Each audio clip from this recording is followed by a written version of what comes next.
12 June আহমেদাবাদের দুর্ঘটনার খবর গোটা দেশকে নাড়িয়ে দিয়েছে। এয়ারপোর্ট থেকে রওনা দেওয়ার মাত্র কয়েক সেকেন্ডের মধ্যেই এয়ার ইন্ডিয়ার ফ্লাইট AI-171 দুর্ঘটনার কবলে পড়ে। প্লেনের বিষয়ে নানা তথ্য নাড়াচাড়া করতে গিয়ে এমন কিছু বিষয় সামনে এসেছে যা নিয়ে তদন্তকারীদের দৃষ্টি আকর্ষণ করেছে। জানা গিয়েছে বিমানে থাকা ইঞ্জিনটি 2025 সালে মার্চ মাসে, মানে মাত্র 3 মাস আগে মেরামত করা হয়, পুনরায় ইনস্টল করা হয়েছিল। সেই সঙ্গে বিমানের বিমাও নাকি বাড়ানো হয়েছিল। আর তা নিয়েই দানা বাঁধছে রহস্য। এমন কি হয়েছিল যে কারণে ওই বিমানের ইঞ্জিন বদলাতে হলো? আর যদি হয়েও থাকে তাহলে এমন কি প্রয়োজন হয়ে পড়লো যে কারণে বিমাও বাড়ানোর কথা ভাবলো এয়ার ইন্ডিয়া কর্তৃপক্ষ? প্রশ্ন উঠছে। সূত্র মারফত জানা গিয়েছে প্রায় 12 বছর বয়সী বোয়িং 7878 ড্রিমলাইনারটি 2023 সালের জুন মাসে শেষ রক্ষণাবেক্ষণ পরীক্ষা করা হয়েছিল, মানে বিমান ঠিকঠাক আছে কিনা সেই বিষয়ে পরীক্ষা করা হয়েছিল। তারপর এতগুলো বছর কেটে গিয়েছে, বিমানের কি অবস্থা রয়েছে, কি অবস্থায় আছে তার কোনো রুটিন চেক আপ করা হয়নি। এরপর পরের মেনটেনেন্সের ডেট ছিল 2025 সালের ডিসেম্বরে। কিন্তু আর কি হবে, তার আগেই তো সব শেষ। এই মর্মান্তিক দুর্ঘটনায় প্রায় 270 জন নিহত, যার মধ্যে 241 জন বিমানের যাত্রী ছিলেন।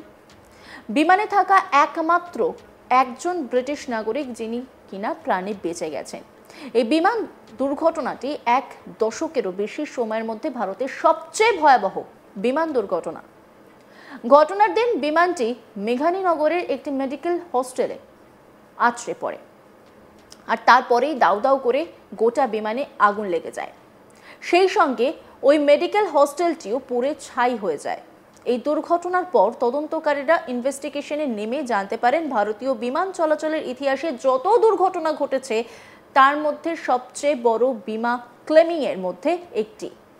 এই ক্লেমিংয়ের পরিমাণ শুনলে চমকে যাবেন। প্রাথমিকভাবে অনুমান এই ক্লেমিংয়ের পরিমাণ প্রায় 3000 কোটি টাকা হতে পারে। উল্লেখযোগ্যভাবে দুর্ঘটনার মাত্র 2 মাস আগে এয়ার ইন্ডিয়া বিমানের বিমা কভারেজ 750 কোটি টাকা থেকে বাড়িয়ে 850 কোটি টাকা করেছিল। এই ঘটনার পর বেসামরিক বিমান চলাচল দপ্তর এয়ার ইন্ডিয়ার সমস্ত ড্রিমলাইনার বিমানের নিরাপত্তা নিশ্চিত করার জন্য পরীক্ষা করানোর নির্দেশ দিয়েছে। এখনো পর্যন্ত বিমান সংস্থার 33টি বোয়িং 787 এর মধ্যে 9টি পরীক্ষা হয়েছে। বাকি বিমানগুলির পরীক্ষা চলছে বলে জানা গিয়েছে।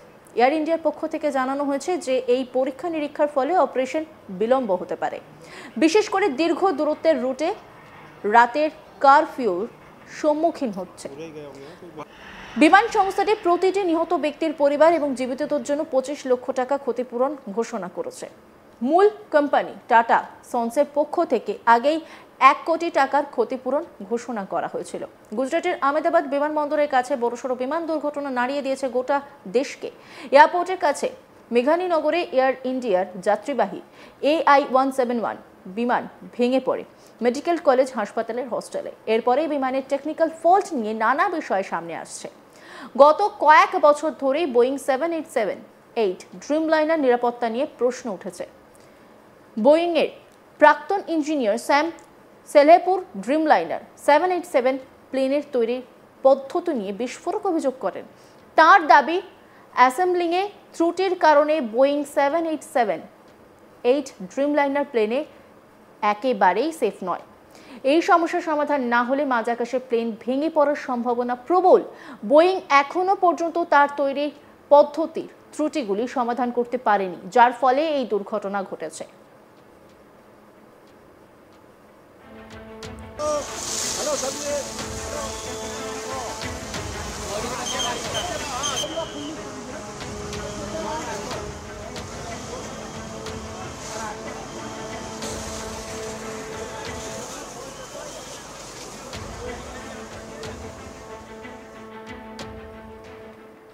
এই বিমানটি আহমেদাবাদ থেকে লন্ডন যাচ্ছিল। আহমেদাবাদ বিমানবন্দর থেকে ওড়ার কিছুক্ষণের মধ্যেই মেঘানীনগরের কাছে ভেঙে পড়ে। বহুতলটিও জ্বলে পুড়ে খাক হয়ে যায়।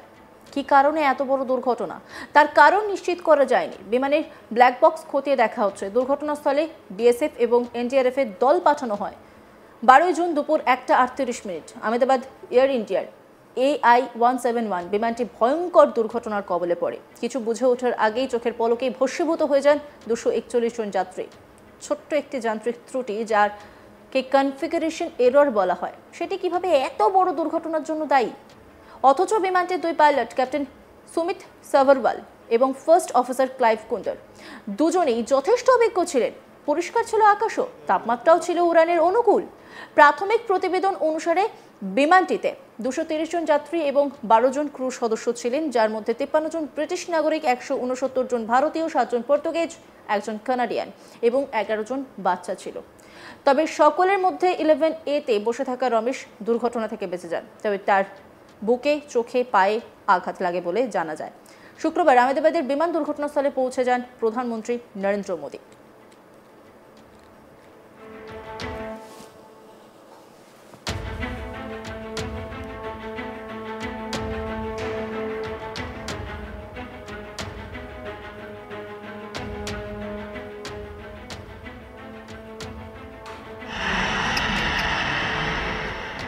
જોખમી થઈ ગઈ.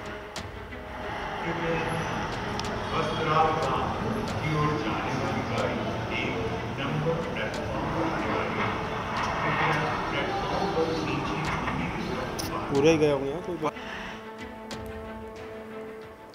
12 জুন আহমেদাবাদের দুর্ঘটনার খবর গোটা দেশকে নাড়িয়ে দিয়েছে। এয়ারপোর্ট থেকে রওনা দেওয়ার মাত্র কয়েক সেকেন্ডের মধ্যেই এয়ার ইন্ডিয়া ফ্লাইট AI-171 দুর্ঘটনার কবলে পড়ে। আর সেই বিষয়ে তথ্য নাড়াচাড়া করতে গিয়ে নানা বিষয় কিন্তু সামনে আসছে। জানা যাচ্ছে বিমানে থাকা ইঞ্জিনটি 2025 সালের মার্চ মাসে, মানে মাত্র 3 মাস আগে মেরামত করে পুনরায় ইনস্টল করা হয়েছিল। সেই সঙ্গে বিমানের বিমাও নাকি বাড়ানো হয়েছিল। আর তা নিয়ে দানা বাঁধছে রহস্য। এমন কি হয়েছিল যে কারণে ওই বিমানের ইঞ্জিন বদলাতে হলো? আর যদি হয়েও থাকে, তাহলে এমন কি প্রয়োজন হয়ে পড়লো যে কারণে বিমাও বাড়ানোর কথা ভাবলো এয়ার ইন্ডিয়া কর্তৃপক্ষ? প্রশ্ন উঠছে।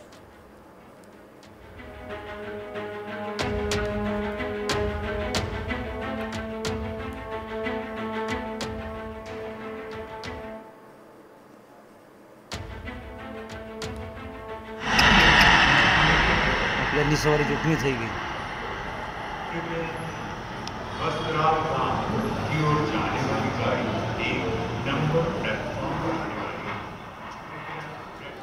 সূত্র মারফত জানা গিয়েছে, প্রায় 12 বছর বয়সী বোয়িং 7878 ড্রিম লাইনারটি 2023 সালের জুন মাসের শেষে রক্ষণাবেক্ষণ পরীক্ষা করা হয়েছিল।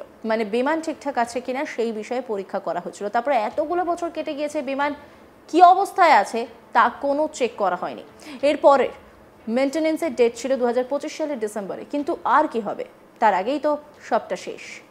অন্যান্য খবরের আপডেটের জন্য অবশ্যই নজর রাখুন আজ তাক বাংলার ইউটিউব স্ট্রিমিংয়ে। লাইক, কমেন্ট, শেয়ার এবং সাবস্ক্রাইব করতে ভুলবেন না।